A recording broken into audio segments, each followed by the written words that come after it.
Eu sou a Sara, nutricionista do ginásio Playlife. Hoje venho-vos falar do sono, um tema que parece tão banal, mas que tem um enorme impacto na saúde e também nos resultados do treino. A alimentação, o exercício físico e o sono formam os três pilares para um estilo de vida saudável. Muitas vezes o sono é considerado um capricho e sacrificado por mais umas horas de trabalho ou diversão. Hoje vamos ver quais é que são as consequências.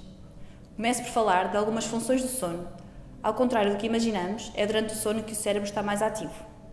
Tem a função de armazenar e catalogar a informação recebida durante o dia, essencial para a memória e aprendizagem, de reforçar o nosso sistema imunitário, libertando toxinas a que fomos expostos durante o dia e também de controlar o nosso sistema hormonal. É disto que vou falar hoje. Mas antes de mais, é necessário conhecer alguns conceitos importantes. O ciclo circadiano, que é o período de 24 horas, ou seja, um dia completo, é regulado pelo relógio biológico. Ele é que comanda os vários processos do organismo, como o sono, a digestão ou a temperatura corporal. As nossas hormonas também são controladas por este relógio biológico, como a melatonina, que é a hormona do sono. Ao início da noite, ela aumenta, o que nos indica que é hora de dormir. Pela manhã e durante o dia, os seus níveis mantêm-se baixos. Outras hormonas importantes são o cortisol, que é a hormona do stress. Quando o seu valor está alto, são quebradas as reservas de energia no músculo e no fígado, o que acontece em situações de stress e também durante o exercício físico. Atinge o seu pico pelo início da manhã e vai diminuindo ao longo do dia. A hormona de crescimento, pelo contrário, é a hormona da construção muscular, muito importante na infância, para o crescimento dos ossos e dos músculos, mas também na idade adulta. A hormona de crescimento é das principais responsáveis pela recuperação após o treino e pelo aumento de massa muscular. É durante a noite que atinge a sua concentração máxima. Importam ainda mais duas hormonas, a leptina e a grelina. A leptina é a hormona da saciedade.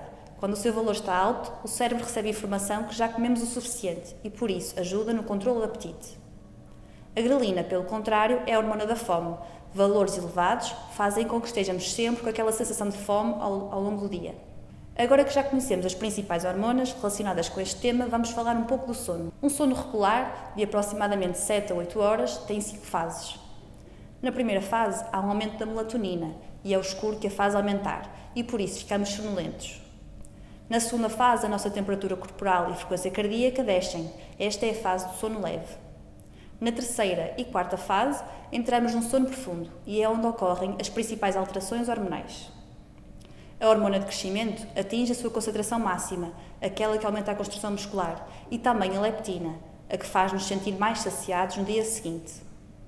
Na última fase, a atividade cerebral atinge o seu máximo. O organismo recupera do dia anterior, processa toda a informação e fortalece o sistema imunitário. É nesta fase que ocorrem os sonhos. Ao despertar, o nível de cortisol atinge o valor máximo, o que significa que está na hora de fazer o pequeno almoço. O que acontece quando dormimos pouco ou mal? A fase de sono profundo é ultrapassada e não atingimos o pico de produção da hormona de crescimento nem de leptina. Pelo contrário, os níveis de cortisol desde cedo estão aumentados. Por isso, passamos de uma fase de construção muscular para estarmos constantemente a gastar as nossas reservas. Dormir menos de 6 horas ou mesmo insónias está relacionado com valores de cortisol consistentemente elevados no dia seguinte, o que dificulta o nosso processo de aumento de massa muscular. Faz ainda com que os níveis de leptina, no dia seguinte, estejam mais baixos e de grelina mais altos, aumentando a sensação de fome ao longo do dia. Estudos mostram que pessoas que dormem menos de 6 horas por noite, no dia seguinte, comem uma maior quantidade de alimentos e a sua escolha recai para alimentos mais calóricos, os chamados recompensantes, como chocolates, batatas fritas ou bolos.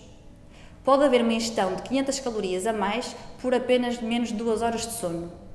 Indivíduos que dormem pouco ou que têm um padrão de sono irregular têm um risco aumentado de obesidade, diabetes e outras doenças metabólicas. Problemas de sono afetam os nossos resultados, mas também a nossa saúde. Agora que sabemos a sua importância, é necessário identificar o problema para uma noite mal dormida. Poderá ser o excesso de trabalho, problemas no emprego ou problemas pessoais que nos deixam ansiosos. Serão hábitos como ficar a ver televisão ou no computador até tarde, ou será alguma coisa da alimentação que estará a prejudicar. Seguem algumas dicas. Para um bom sono, devemos manter horários regulares, mesmo ao fim de semana. Evite a luz quando se vai deitar, seja televisão, telemóvel ou tablet. É necessário um ambiente calmo e confortável para uma boa noite de sono. Evite bebidas estimulantes à noite, como café, chá verde, colas ou álcool. E também evite fumar algumas horas antes de deitar.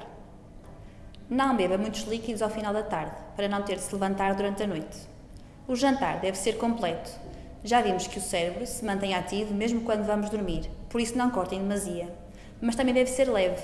Evite as comidas pesadas, como fritos, molhos com gordura, assados com gordura, que irão causar indisposição e dificultar o sono.